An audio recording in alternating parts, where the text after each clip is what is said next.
Leanndra, you're next. All right, is that on? Yes. Okay, Wasa Yiti, Gunashchi Shati Adi. Good afternoon, my name is Leanndra Ross, and I'm a citizen of the Tlingit and Haida Tribes of Alaska and a tribal member of Salamatoff. I'm sharing with you today as my capacity as the Vice President of Executive and Tribal Services for Southcentral Foundation, and I want to thank Chairman Simpson, Ranking Member Pingree, and the distinguished members of the subcommittee for holding these hearings. Gunashchish. SCF is the designated tribal health care organization for 12 federally recognized Alaska Native tribes and operates under the authority of Cook Inlet Region.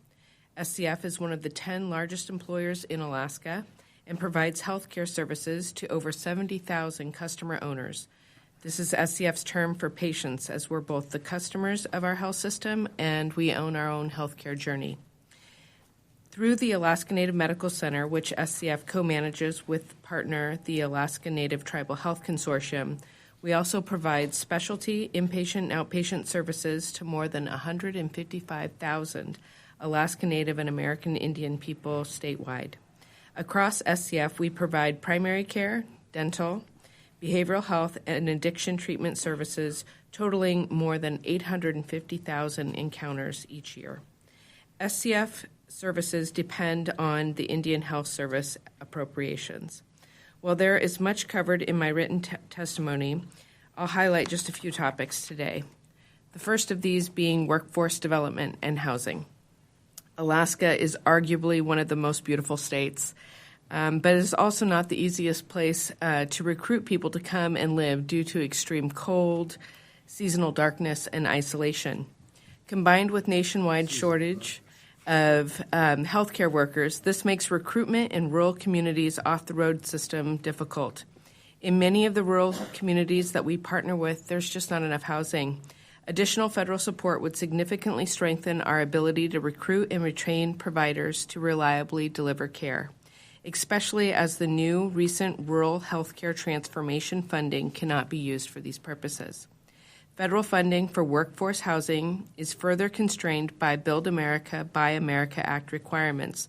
The goals of BABA are important, but it creates barriers which often make projects infeasible in Alaska due to high costs. Existing waivers take significant time and can cause tribes to miss full construction seasons, driving costs even higher. We recommend that Congress adopt a narrow tribal exemption to support efficient use of federal funding. Further, we recommend that the subcommittee build on the progress made in the FY26 budget for Indian health professions and direct IHS through report language to fully utilize its authority to set aside funding for workforce development scholarships administered by tribes and tribal organizations. The next topic I'd like to highlight is behavioral health funding. Mental health is so important, and while there are modest increases in the mental health and alcohol and substance abuse accounts last year, they remain insufficient to address needs. Currently, we rely on a patchwork of grants and third-party reimbursements to maintain services, leaving programs vulnerable to funding instability. Tribes have long requested that IHS behavioral health grants be delivered through self-governance, contracts, and compacts, and we urge the subcommittee to re-adopt report language from the FY19 Consolidated Appropriations Act supporting this approach. And I love what Ms. Lusardo had to share, that we're the best return on investment. And I'd say that that's true in Alaska also. We're happy to share that we will be opening a crisis stabilization and crisis residential as well as expanded detox facility called Yeshjeshta, I Am Safe Place, and would love to have members come to that opening this summer. So finally, advanced appropriations and mandatory funding. We've heard this throughout, and I'll just be echoing the remarks. I know the subcommittee is no stranger to the ask that IHS receives advanced appropriation, but this remains crucial in FY27. I appreciate your comments. Chairman Simpson, before advanced appropriations, the 2019 government shutdown demonstrated the risk this posed for tribal communities, and the FY 2026 shutdown showed that advanced appropriations work. to keep clinics open during federal funding disruption, saving lives. To take this issue off of all of our lists, it's time for Congress to implement mandatory funding for IHS key obligations, specifically contract support costs and Section 105L lease payments.